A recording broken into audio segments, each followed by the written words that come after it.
All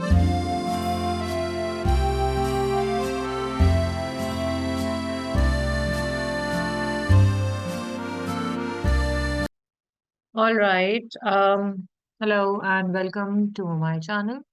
आज जो हम लोगों ने देखना है एसपीएसएस का 27 एसपीएसएस पे वो है क्रॉस टैबुलेशन। अच्छा, क्रॉस टैबुलेशन जो है आपके पास मिल जाएगी आपको डिस्क्रिप्टिव स्टैटिस्टिक्स के अंदर ऑप्शन है क्रॉस टैब का। हम क्रॉस टैब सिर्फ और सिर्फ तब यूज करते हैं जब हमें दो नॉमिनल या एक नॉमिनल और एक ऑर्डिनल वेरिएबल के दरमियान रिलेशनशिप देखना होता है। फॉर एग्जाम्पल यहाँ पे जो मैंने फाइल यूज की है वो है आपकी सैटिस्फ SATISF.save। ठीक है, ये आपको मिल जाएगी आपकी सैम्पल फाइल्स के अंदर। Now as per this if you can see I am going to follow this. इसके अंदर हमने चेक करना है फॉर एग्जाम्पल कि एक स्टोर है, ठीक है, जिसके अंदर 582 का जो है वो सैम्पल साइज लिया गया है वह, ठीक है। और उसमें जो हमें चेक करना है कि ओवरऑल सेटिस्फैक्शन क्या है कस्टमर्स की और उसके फैक्टर्स कौन से इंपॉर्टेंट हैं store wise. So basically there are 4 stores और 4 स्टोर्स के अंदर हमें कंपैरिजन देखना है कि आपस में जो है वो कस्टमर्स जो है वो कितना ज्यादा सेटिस्फाइड हैं। अब हमें फॉर एग्जांपल ये पता चला कि सर्विस सेटिस्फैक्शन जो एक बहुत ही क्रिटिकल वेरिएबल है इसके लिए।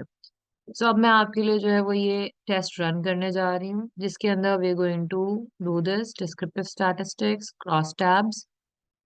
इसमें मैं डालूंगी रोज के अंदर स्टोर्स, ठीक है, और जो आपका सर्विस सेटिस्फैक्शन वेरिएबल है वो आएगा कॉलम्स में, ठीक है। इसके अंदर I am going to click on statistics and I'm going to click on the chi-square, contingency coefficient, P and Kramer's and lambda and uncertainty coefficient. ठीक है, then I'm going to continue and I think that's about it. Just checking कि सब सही है कि नहीं है, कुछ हमें चेक करने की जरूरत तो नहीं है बस। and then I'm just going to press OK। अच्छा, अब आपके सामने ये जो टेबल्स आ रहे हैं, there are so many tables that you can see। इसमें पहला वाला टेबल आपको सिर्फ केस प्रोसेसिंग बता रहा है कि स्टोर एंड जो सर्विस है सेटिस्फैक्शन उसके कितने केसेस हैं, वैलिड केसेस कितने हैं। स्टोर वाइज ये अब हमें सेटिस्फैक्शन लेवल बता रहा है। As you can see this is an ordinal scale ऊपर और नीचे जो है वो नॉर्मल स्केल है।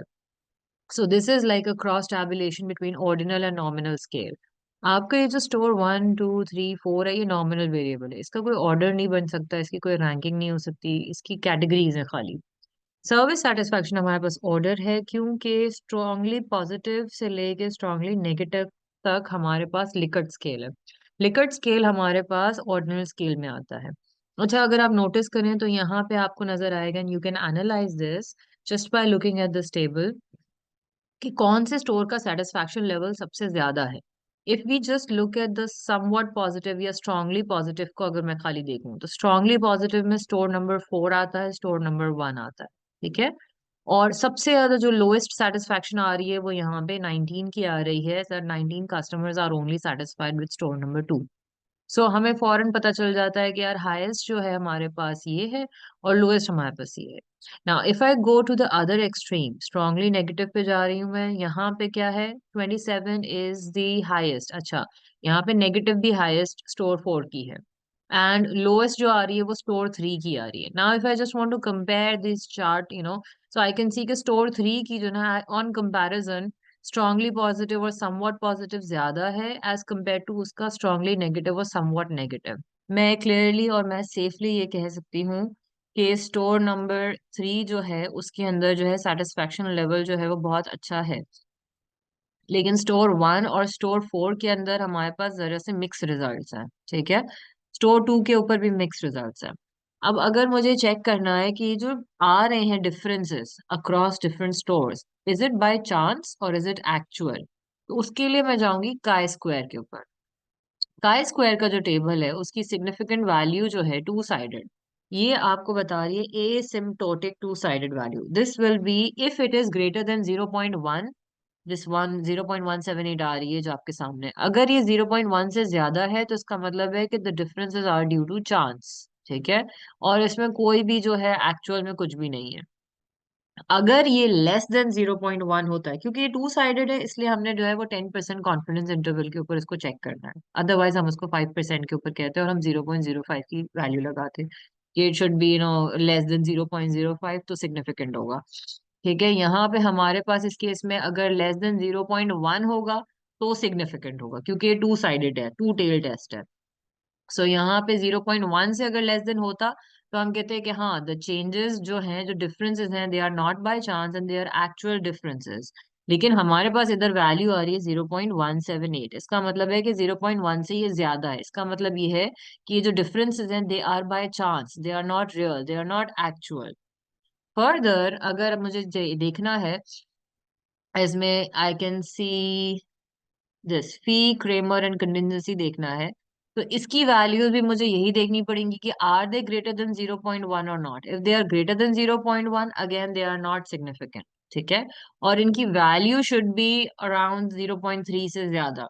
0.3 से कम है तो इसका मतलब है कि बहुत ही स्मॉल जो है ना, इसका मतलब एक जो इसका कोफिशिएंट है, या जो इसका जो मतलब सब्सटेंस नहीं है इसके अंदर। ठीक है, it doesn't matter that much. ठीक है, so it's for a small size, मतलब बहुत ही स्मॉल वैल्यूज की है। As you can see this is very very less, 0.167, 0.097, 0.165। ठीक है, और इसकी सिग्निफिकेंस भी सही नहीं आ रही है। Now what we are going to do, we are going to press on analyze descriptive statistics, cross tabs, and we are going to add a variable called contact with employee as a layer variable. ये contact with employ जो है वो हमें बताएगा कि अगर stores में हम एक एम्प्लॉय को एज अ सर्विस के लिए अगर हम रख देते हैं, और अगर एक कस्टमर आता है उस स्टोर में और वो कांटेक्ट करता है एम्प्लॉय से, तो क्या वो सेटिस्फाइड होगा या वो नहीं होगा, क्या उससे कुछ फर्क पड़ता है, और क्या डिफरेंसेस कैन बी एक्चुअल, और again is it based on chance only. So now we going to go again on this table, and as you can see इसमें आपके पास लेयर लग गई है नो और यस की। टोटल तो आपको वही शो करेगा जो पीछे वाला टेबल शो कर रहा था जब हम लोगों ने without any contact with employ किया था। Now if you can see and if you can clearly see the differences between the stores, आपके पास यहाँ पे जो नो है, ठीक है, पहला वाला जो स्टोर है जिसके अंदर कांटेक्ट नहीं है आपके पास, नीचे वाला देखो 14 and 9, ऊपर वाला है 16 and 19, फिर है 24। Okay, if you see this there is a significant difference. Store 2 के अंदर अगर कोई एम्प्लॉय होता है so they get dissatisfied. Yes, there is contact with employee and they are dissatisfied, service satisfaction से बहुत नाखुश हैं, they are not happy with it. ठीक है, और फिर अगर हम इसके नीचे जाते हैं 17 and 14, दिस गोज डाउन, ये हो जाता है 10 and 21। नाउ दिस सेज, और इस तरफ अगर हम आके देखते हैं इस साइड पे, तो हमारे पास स्टोर 2 के अंदर 14 and 7 है, they are not happy over here. ऊपर अगर हम देखते हैं तो यहाँ पे 13 and 12 है, मीनिंग ये लोग हैप्पी है ही नहीं, चाहे वो स्टोर के अंदर कोई बंदा हो या ना हो, लेकिन अगर होते हैं तो बहुत ज्यादा अनहैप्पी होते हैं। नीचे अगर आप देखेंगे स्टोर 4 के अंदर, सो देयर इज 24 and 12। ऊपर आपके पास आ रहा है 10 and 10, मीनिंग अगर स्टोर में एम्प्लॉय नहीं होता है तो वो अनहैप्पी होते हैं, they are not happy, they are dissatisfied, और अगर होते हैं तो they are somewhat happy and satisfied. So store 4 के कस्टमर्स के लिए एम्प्लॉय का होना जरूरी है। स्टोर 2 के लिए एम्प्लॉय हो या ना हो कोई फर्क नहीं पड़ता, लेकिन अगर होगा तो वो ज्यादा डिससेटिस्फाइड होते हैं। Now we look at store 3, 15, 11, and ऊपर अगर हम कंपेरिजन करें 14 and 22, स्टोर 3, और इस तरफ आ जाए 6 and 6, ऊपर आ जाए हम 9 and 14। अच्छा, इन लोगों के लिए जो मुझे नजर आ रहा है वो ये है कि स्टोर 3 के जो लोग हैं उनके लिए 11 and 15 है स्टोर 3 में, इन लोगों को वो खास फर्क नहीं पड़ रहा है। What I am seeing is that कि नहीं होता है तो भी वही है, होता है तो भी कोई फर्क नहीं पड़ रहा है। ठीक है, and then the first wala store, it's 9, 11, 16, 9, 17, 19, and 13 and 14। Again इसमें भी वो खास डिफरेंस नहीं है, लेकिन जो आई कैन सी दैट ऊपर वाले पे आप देखें पॉजिटिव, पॉजिटिव नेगेटिव दोनों में ऑलमोस्ट सेम है। सो स्टोर 2 और 4 के लिए ज्यादा फर्क पड़ रहा है rather than store 1 and 3। Now if we want to confirm again, we will go down and check the chi square test. अब काई स्क्वायर टेस्ट में आप देखें asymptotic again two sided, no 0.052, देखें यहाँ पे क्या है, greater than 0.1, this is not greater than 0.1, ठीक है, this is less than 0.1, so that means कि हमें पता है कि 0.1 से ये कम है, इसका मतलब है कि सिग्निफिकेंस है, there are differences based on contact with employ.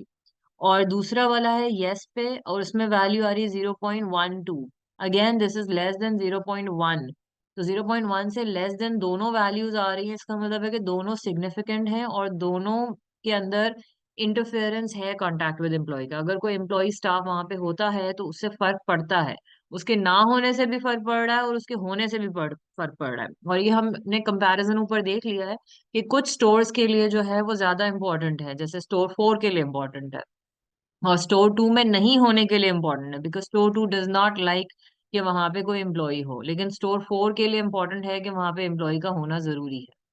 Now if you going to go down again, we go down again here to phi, Cramer and contingency. इसके अंदर if you going to see the values for both, again the same thing, approximate significance 0.052, 0.052, 0.052, उसकी value देखें अगर आप 0.3 से less than है, okay, नीचे आए again, yes the employ is there, इसमें भी क्या है, वही सेम चीज है, 0.012, एंड देन सेपरेट, ये सिर्फ और सिर्फ सेपरेट वैल्यूज बता देता है, जैसे काई स्क्वायर जो है वो एक वैल्यू बता रहा है ओवरऑल टेस्ट के लिए, ठीक है, और वो पियर्सन का square, no here and yes over here, ठीक है, it's just telling you the you know the cumulative value. नीचे जो आ रहा है वो नो और यस के लिए बता रहा है, लेकिन three different types of test, ठीक है, फी, क्रेमर और contingency coefficient, they are just adjusted for, like phi जो है वो थोड़ा सा ज्यादा बताता है वैल्यू, क्रेमर और कंडेंसी उससे कम कोफिशिएंट बताता है, they are just adjusted for errors, ठीक है। 0.012 जैसा आपको नजर आ रहा है, 0.052 नजर आ रहा है, आपको ये पता है कि ये सिग्निफिकेंट है, but values again these are less than 0.3, तो इसका मतलब है कि बहुत ही स्मॉल चेंज है, कुछ ज्यादा बहुत फर्क नहीं पड़ रहा है इससे। अब इस केस में हमें जरूरी है कि we can collect more data and then we can find out कि क्या एम्प्लॉयज के साथ प्रॉब्लम है, maybe they don't have training and enough training is required, so that they can increase the service satisfaction, and more data can be gathered after giving the training, and then we can compare it through paired sample t-test, paired sample t-test, जैसे कि before and after का comparison होता है, तो you can do that eventually. So store के लिए important है ये जानना कि क्या सर्विस सेटिस्फैक्शन के ऊपर एम्प्लॉय के होने से कोई फर्क पड़ता है या नहीं पड़ता है, ठीक है। Thank you so much everyone, take care.